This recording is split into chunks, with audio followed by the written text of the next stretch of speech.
अमेरिकी सदर Donald Trump ने बांग्लादेश और सर्बिया पर 35% टैरिफ आयद करने का ऐलान किया। डोनाल्ड ट्रंप ने 14 देशों पर भारी भरकम टैरिफ लगा दिया है। एक बार फिर से टैरिफ बम फोड़ा है। पाकिस्तान मुकम्मल तौर पर चीन के कैंप में शामिल होता है तो उसे अमेरिका और उसके इत्तेहादियों के गुस्से का सामना भी करना पड़ सकता है। सबके बीच अच्छी बात यह है कि फिलहाल भारत पर किसी भी तरीके का टैरिफ नहीं लगाया गया है। जनूबी अफ्रीका पर 30, मलेशिया, काजाख्स्तान, जापान और जनूबी कोरिया पर 25% टैरिफ आयद किया गया। सर आप तैयार हैं? इब्राहिम अकॉर्ड्स के ऊपर दबाव आने वाला है, ये ऐसी चीज नहीं है जो ख्यालों में पहले तो भाई जूते पड़े हैं पाकिस्तान को चाइना से बड़ी जोर से, और ये जूते इस तरह पड़े हैं कि पाकिस्तान ने जो जिस तरह की परफॉर्मेंस दी है, एक नई बहस शुरू हो गई है। आपने उस पर कॉमेंट्स भी दिए एक दो दफा कि जी ये इब्राहिम अकॉर्ड्स वाला सीन चल पड़ा है, तो अब बड़ा प्रेशर आएगा पाकिस्तान के ऊपर रिकग्नाइज करना। सर, फ्रांस की एक खुफिया रिपोर्ट में खुलासा हुआ है कि ऑपरेशन सिंदूर के बाद राफेल को बदनाम करने के लिए चाइना ने एक बड़े पैमाने पर प्रोपेगेंडा चलाया। अमेरिका जो दुनिया का सुपर पावर है वो भी मोदी जी की वजह से चल रहा है। यकीन मानिए, मेरे वर्ड जो है ना देखने में सुनने में अजीब लगते हैं, लेकिन हकीकत है सुपर पावर जब तक है जब इंडिया उसके साथ है। अमेरिकी राष्ट्रपति डोनाल्ड ट्रंप ने कहा कि अमेरिका भारत के साथ व्यापार समझौता करने के बेहद करीब है। नवाज शरीफ साहब का मैं एक इंटरव्यू सुन रहा था तो उसमें वो कह रहे थे जी कि जो इंडिया चांद पे गया ये तो हम लोगों ने जाना था। देखिए मैडम, ये कैसे झूठे इंटरव्यू देते हैं ये लोग, कैसे ये अवाम को बेवकूफ बनाते हैं, खुश नहीं होते हैं, ऊपर से दोगलापन दिखा के इंटरव्यू में बता देते हैं चांद पर जाना, सूरज पर। दोस्तों, पाकिस्तानियों को सुनकर हंसी आती है। कहां से आते हैं ऐसे लोग? ऐसा लगता है ये लोग हमारे गोले के नहीं हैं, किसी और गोले से आए हैं। कितने तेजस्वी हैं ये लोग। आप सभी हंसते रहिए और पाकिस्तानी कॉमेडी का मजा लेते रहिए, और चैनल को सब्सक्राइब करना और शेयर करना ना भूलें। धन्यवाद। नवाज शरीफ साहब का मैं एक इंटरव्यू सुन रहा था तो उसमें वो कह रहे थे जी कि जो इंडिया चांद पे गया ये तो हम लोगों ने जाना था। देखिए मैडम, ये कैसे झूठे इंटरव्यू देते हैं ये लोग, कैसे ये अवाम को बेवकूफ बनाते हैं, खुश नहीं होते हैं, ऊपर से दोगलापन दिखा के इंटरव्यू में बता देते हैं चांद पर जाना, सूरज पर जाना, जबकि हकीकत में यहाँ पे रोटी खाने के लाले पड़ रहे हैं, उसको प्रोमिनेंट कर रहे हैं। जिस नवाज शरीफ साहब ने 3 बार वज़ीर आज़म बने हैं हमारे मुल्क के, उस टाइम उन्हें याद नहीं आया कि हमने चांद पे जाना है। उस टाइम उन्हें याद नहीं आया कि हमारे मुल्क में गुर्बत ख़त्म करनी है। उस टाइम उन्हें याद नहीं आया कि IMF से हम कर्जे लेंगे तो हमारा मुल्क मज़ीद फंस जाएगा और फंसता जाएगा हमारा मुल्क।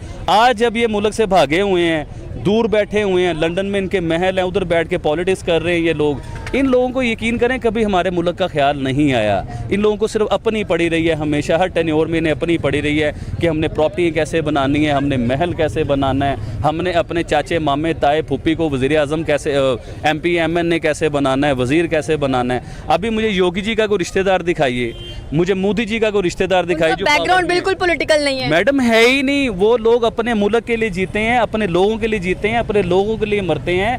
उनका कोई ऐसा सिलसिला नहीं। आप इनके घर देख लीजिए निकाल के मैडम जी। देखें, जब तक एक आम आदमी पावर में नहीं ना आएगा पाकिस्तान में, जैसे इमरान खान साहब कहते होते थे कि मैं एक आम इंसान को पावर में लेके आऊँगा, लेकिन ऐसा कुछ नहीं हुआ, ना वो कर सके ऐसा। इवन कि उन्होंने तो हमेशा अंगेस्ट जो है ना, कभी इंडिया के अंगेस्ट, कभी अमेरिका के अंगेस्ट, कभी किसके अंगेस्ट जो है वो गुस्से वाले बयान दिए, जिससे हमारे तल्लुकात दूसरी दुनिया में ख़राब होते हैं। देखिए, वज़ीर आज़म ऐसा होना चाहिए मोदी जैसा जो पूरी दुनिया को लेके चल रहा है। आज देखिए, अमेरिका जो दुनिया का सुपर पावर है वो भी मोदी जी की वजह से चल रहा है। यकीन मानिए, मेरे वर्ड जो है ना देखने में सुनने में अजीब लगते हैं, लेकिन हकीकत है सुपर पावर जब तक है जब इंडिया उसके साथ है। इंडिया उसके साथ, देखिए चाइना उसके खिलाफ है, रूस उसके खिलाफ है, अमेरिका के खिलाफ, इंडिया उसके साथ है, तो वो अभी तक जो है ना स्टेबल है, चल रहा है वो। तो जब इंडिया ने उसके सर पे से हाथ उठा लिया ना, यकीन माने अमेरिका की भी पावर जो है ना वो पावर नहीं रहेगी। ये तो बात आपने बिल्कुल सही की है कि आज जो खुद को अपनी सुपर पावर कंसीडर करता था, अमेरिका कहता था मैं सुपर पावर हूँ, मेरे अलावा कोई नहीं है, ना रशिया बीच में आएगा ना चाइना आएगा। लेकिन आज मोदी जी की सरकार ने, उन्होंने कितना बड़ा कदम उठाया। और आपने देखा होगा क्लिप थी G20 की, जिसमें जो बाइडन थे उन्होंने नरेंद्र मोदी के कंधे पर हाथ रखा हुआ था और बाकी सारे लीडर्स उनको फॉलो कर रहे थे। देखिए, मैंने इसके ऊपर G20 के ऊपर प्रॉपर एक शो किया था, मेरे दोस्तों ने, मेरे लोगों ने, मेरी ऑडियंस ने वो शो देखा हुआ है। तो उसमें मैंने ये बताया था कि G20 में पूरी दुनिया की पावरें दिल्ली में मौजूद थी मैडम। ये कोई छोटी बात तो नहीं है कि पूरी दुनिया की सुपर पावरें, जो तरक्की याफ्ता मुल्क हैं, जो दुनिया के फैसले करते हैं जो लोग, वो सब दिल्ली में मौजूद थे। तो इंडिया की क्या क्वालिटी और क्या क्लास बन गई होगी। और आने वाले टाइमों में ये G20 समिट है, पता नहीं क्या क्या कुछ इंडिया के बीच में होना है। अभी रिसेंटली देखें, जो इंडिया साइड कश्मीर है, जिसे हम लोग कहते हैं जी आज़ाद कश्मीर नहीं है वो, आप यकीन कीजिए जेन्युइन तरीके से देखें तो वो आज़ाद कश्मीर है, मुझे ऐसा लगता है। देखें आम आदमी उधर सस्ता आटा ले रहा है, सस्ता पेट्रोल ले रहा है, खुशहाल ज़िंदगी गुजार रहा है। आटा, प्याज, टमाटर, आलू, बिजली, ये ज़रूरियातें ज़िंदगी हैं, इसके बगैर तो ज़िंदगी ही नहीं है। अब देखें क्या नकारा लोग होंगे, क्या वो नाअहल लोग होंगे कि जो 20-20 साल 30-30 साल हम लोगों को चमड़े रहे। आप भी वोट देती होंगी, मैंने भी वोट दिए होंगे।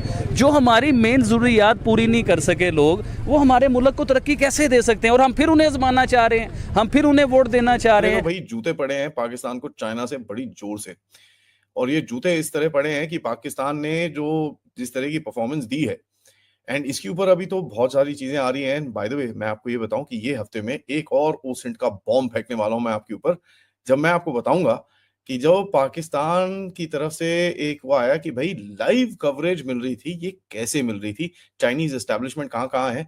मैंने काफी ओसेंट एनालिसिस करी है, उसके अंदर से काफी चीजें निकली हैं जो मैं आपके सामने प्रेजेंट करूंगा। बट अभी पता ये चल रहा है कि भाई चाइनीज के वेपन्स के जो सेल स्टॉक्स थे उनकी हालत खराब है। चाइना बड़ा गुस्से में है कि यार तुमने किया क्या है, ठीक है, पहले तो तुमको मैं चीजें देता हूं, ऊपर से तुमने मेरी पूरे वेपन्स की हालत खराब कर रखी है, ठीक है। जहां पर पूरी कॉन्वर्सेशन है अमेरिकन वेपन्स के बारे में तुम बात नहीं करते हो, सिर्फ मेरे वेपन्स के बारे में बात कर रहे हो, और मेरे वेपन्स के जो फेलियर्स हुए हैं उसके बारे में बात करी जा रहे हो। What is this nonsense. दूसरा, भारत की तरफ से ऑब्वियसली काफी प्रेशर आ रहा है चाइना के ऊपर कि भाई तुम ये करने की क्या कोशिश कर रहे हो, you think you can play this game. And जो ओपनली हमारे लेफ्टिनेंट जनरल राहुल सिंह ने उस दिन बोला कि भाई भारत के पास उस टाइम पे 3 एनिमीज थे, now that is a very significant sort of a push. उसके बाद से हम देख रहे हैं भाई बड़े सारे लोग जो बड़ी बड़ी बातें करते थे अब वो यू टर्न लेना शुरू कर रहे हैं। China on the other hand has a problem, क्योंकि चाइना बोलता है यार अमेरिका तो ले लेगा, भैया मेरे पास तो दम ही नहीं है ये सब चीजें लेने का। How am I supposed to counter this, ये जो पूरा नैरेटिव बनेगा मेरे इक्विपमेंट के बारे में, how am I supposed to do this. और ऊपर से भारत से भी प्रेशर आ रहा होगा। अब आपने देखा ब्रिक्स समिट में अपने अंकल शी जाने वाले थे, अब अंकल शी बोलते भैया मैं नहीं जा सकता वहां पर, मैं टू अ पॉइंट। अब देखें फ्रेंच लोगों की तरफ से बड़े बड़े स्टेटमेंट्स आ रहे हैं। फ्रेंच जो रफाल के हेड हैं उनकी तरफ से एक चीज बोली गई